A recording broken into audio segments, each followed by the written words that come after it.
Hi guys, welcome back to my new video. তো সকাল থেকে আজকে শুরু হয়ে গেছে প্রচণ্ড পরিমাণে বৃষ্টি। আর আমাদের এখানে হবে আজকে রথ উদ্বোধন। নতুন করে যেহেতু মন্দির ঠাকুর নতুন করে তৈরি হয়েছে, রথটা নতুন করে তৈরি হয়েছে, তো সেই জন্য নতুন করে আবার উদ্বোধন হবে। তো এটা আজকে রথের আগের দিন। তো অনেক কিছু অনুষ্ঠান আরে হবে, কিন্তু বৃষ্টিটা হয়ে কি যে হবে জানি না। তো যাবো তো আমরা অবশ্যই, আর কী কী হয় সেখানে তোমাদের সাথে অবশ্যই শেয়ার করব। তো চলো।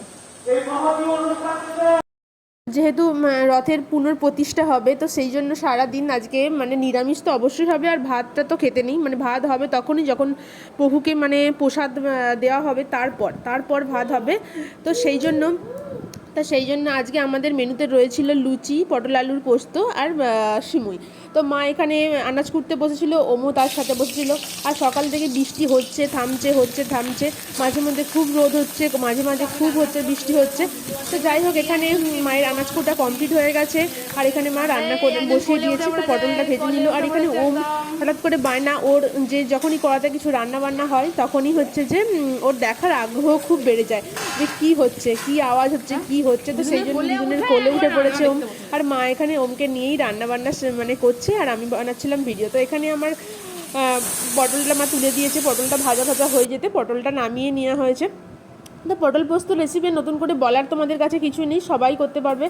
তো এটা পটলটা ভেজে নিয়ে তুলে রেখে, আলুটা ভেজে নিয়ে তুলে রেখে, এখানে মশলাতে দেওয়া হয়েছে কাজু বাদাম, পোস্ত আর জিরে একসঙ্গে পেস্ট করে, সেটাই হচ্ছে যে মশলা হিসাবে তৈরি হয়ে যাবে।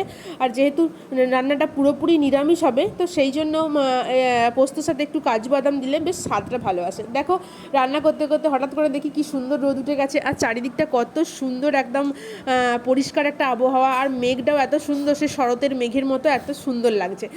তো তারপর এখানে আমি বাকি যে রান্নাটা বাকি ছিল, তো আলু ভাজতে বসে দিয়ে আমি হচ্ছে যে ভিডিওটা করতে গিয়েছিলাম। তো তারপর হচ্ছে যে মা চলে গিয়েছিল দোকান, কিছু দরকার ছিল, সেই জন্য আমি বাকি রান্নাটা করলাম, বাকি যে তরকারিটা বাকি ছিল তো সেইটা করলাম। আলুটা ভেজে নিয়ে মশলাটা দিয়ে দিলাম। তো তারপর আবার মেঘটা দেখলাম, খুব সুন্দর লাগছে, একদম শরতের মেঘের মতো এত সুন্দর লাগছে। এর দিকে ভিডিও বানাতে বানাতে এখানে আমার তরকারি রেডি হয়ে গেছে, আলু পটল পোস্ত। তো এখানে মা লুচি বেলে নিচ্ছিল, তো ময়দা মাখা হয়ে গেছে, আর এখানে লুচি বেলছে। তো একদম মায়ের হাতে সুন্দর সুন্দর ফুলকো ফুলকো লুচি, দারুণ সুন্দর লাগে। লুচিটা ভালো বানায়, অনেক সময় অনেক ক্ষেত্রে লুচি ফোলে না, কিন্তু আমার মা যখন লুচি বানায় দারুণ সুন্দর হয়, দারুণ খাস্তা হয়, ফোলা হয়, দারুণ সুন্দর হয়। তো তোমরা ভিডিও দেখলে বুঝতেই পারবে যে লুচিগুলো কত সুন্দর ফুলছে। আর আমি এখানে ভয়েস ওভার দিচ্ছি, আর আমার ছানাটা বসে পড়েছে ডিশ বাটি নিয়ে, আর ঠকঠক আওয়াজ শুনতে তোমরা ব্যাকগ্রাউন্ডে অবশ্যই পাবে। এই আওয়াজটা ফ্রি, এটা ব্যাকগ্রাউন্ড মিউজিক হিসেবে ফ্রি। আমার ছানার ঠকঠক আওয়াজ, কথা বলার আওয়াজ, এগুলো হচ্ছে ব্যাকগ্রাউন্ড মিউজিক হিসেবে ফ্রি। তো যাই হোক, এখানে আমার লুচি ভাজা চলছে। তারপর গরম গরম লুচি, আলু পটলের তরকারি আর সিমুই খাবো। যেহেতু ভাত খেতে নেই, তো সেই জন্য শুকনো খাবার হিসেবে এগুলো খাওয়া হবে আর কি আজকে দুপুরবেলার লাঞ্চে। তো এখানে একের পর এক লুচি ভাজা হচ্ছিল, দেখো এক গামলা পুরো লুচি। তো তোমাদের অবশ্যই কার কার ফুলকো ফুলকো লুচি খেতে ভালো লাগে অবশ্যই জানিও। তারপর লুচি ভাজা কমপ্লিট হয়ে যাওয়ার পর করে নিচ্ছিল সিমুই। তো এখানে গরম কড়াতে ঘি দিয়ে, তার মধ্যে হচ্ছে যে তেজপাতা ফোড়ন দিয়ে, তো সিমুইটা লাল লাল করে ভেজে নেওয়া হচ্ছিলো। সিমুইটা লাল লাল করে ভাজলে সিমুই খেতে অনেক সুন্দর হয়। তো অনেকে কী করে যে সিমুই অনেকের সিমুই আমি দেখেছি সাদা, যে জিনিসটা আমার একদম পছন্দ নয়। ঘিয়ের মধ্যে লাল লাল করলে বেশি সুন্দর লাগে। তো এখানে দেখতেই পাচ্ছ অনেকটা নাড়ার ফলে সিমুইটা লাল লাল হয়ে গেছে। তো তারপর এখানে প্রায় 1 লিটারের মতো দুধ দেওয়া হয়েছে। তো যাই হোক, এখানে আমাদের সিমুই, আলু পটলের তরকারি আর লুচি কমপ্লিট। তো তারপর হঠাৎ করে স্নান করতে যাবো, তার দেখলাম যে সবাই গ্রামে পুজো দিতে যাওয়ার জন্য বেরিয়ে পড়েছে, আর অনেকজন একসাথে যাওয়ার জন্য লাইন দিয়ে সারি সারি করে সবাই যাচ্ছিল। বেশ দেখতে সুন্দর লাগছিলো। তাই জন্য ওম যখন ঘুমাচ্ছিল, আমি আর মা মিলে বাড়ির সামনেটা দাঁড়াতেই খুব সুন্দর, দেখে বেশ ভালো লাগে আর কি। সবাই একসঙ্গে যখন লাইন দিয়ে একই রকমের শাড়ি পরে রাস্তা দিয়ে হেঁটে যাচ্ছে, মেয়েরা ছিল, অনেক ছেলেরা ছিল, যারা যেতে চাই তো যেতে পারে, এরকম একটা ব্যাপার। তো আমার মায়েরও যাওয়ার ইচ্ছে ছিল, কিন্তু যেহেতু ওম ছিল তো সেই জন্যে আর গেল না। তো আর বাড়িতে অনেক কাজ টাজও ছিল, তো তাই জন্য বললাম যে আমরা ঠিক আছে পুজো দেখতে যাব। তো তারপর ওরা সব চলে যাওয়ার পর আমরা চান টান করে লাঞ্চ টাঞ্চ করে রেডি হয়ে গিয়েছিলাম যে পুজো দেখতে যাওয়ার জন্য। এসে আমাদের ততক্ষণে সিমুইটা ফুটে গিয়েছিল।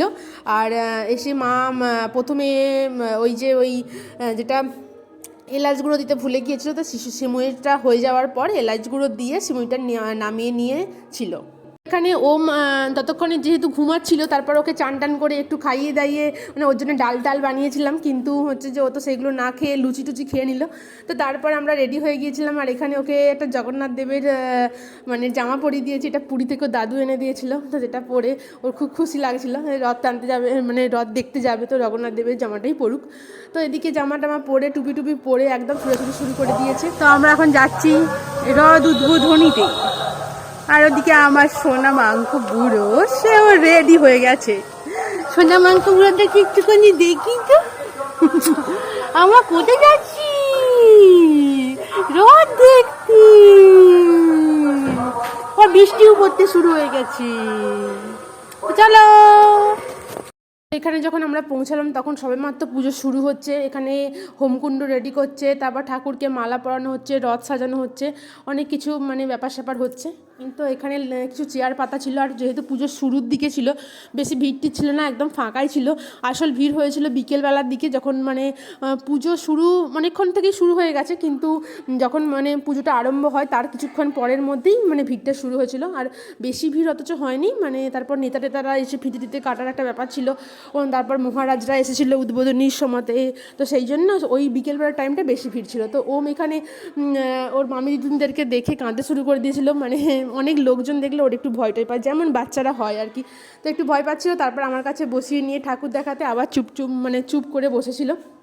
তারপর কিছুক্ষণ বসে থাকার পর এর ওর দিকে মানে দেখতে তারপর একটু মানে ওর খিদেও পেয়ে গিয়েছিল। তার আমরা বাড়ি চলে এসেছিলাম। তার আমার একটা বোন হচ্ছে যে ওই বরণ করবে, মানে যারা আসবে ওদেরকে বরণ করবে বলে, তো জন্য আমরা বাড়ি এসেছিলাম শাড়ি টাড়ি পরাতে ওকে।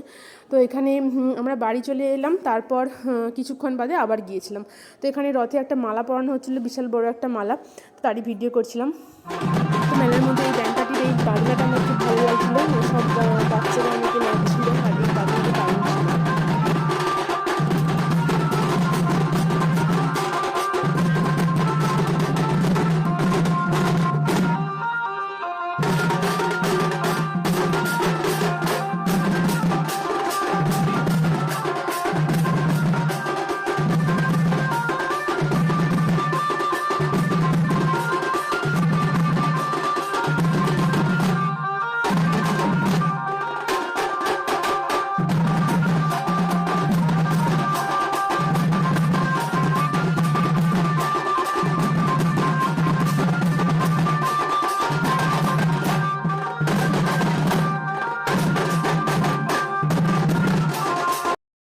এরপর এটা ছিল বিকেলবেলার দিকে। এখানে হোমকুণ্ডে মানে ভোগ রান্না হচ্ছিল, তারপর হোম হচ্ছিল।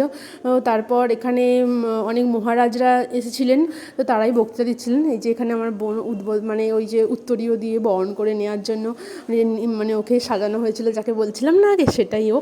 তো এখানে হচ্ছে যে মহারাজদেরকেও বরণ করে নিচ্ছিল। তো তারপর অনেকটা সময় একসঙ্গে থাকার পর ও মানে বিরক্ত হচ্ছিল, মানে যেমন হয় আর কি বাচ্চাদের। তারপর অনেকটা জোরে মানে মাইকে যেন অ্যানাউন্স করার সময় একটা জোরে আওয়াজ হওয়ার জন্য বেশ অনেকটাই জোরে মানে আওয়াজটা হচ্ছিলো, যেহেতু আমরা সামনে বসেছিলাম, তো সেই জন্য।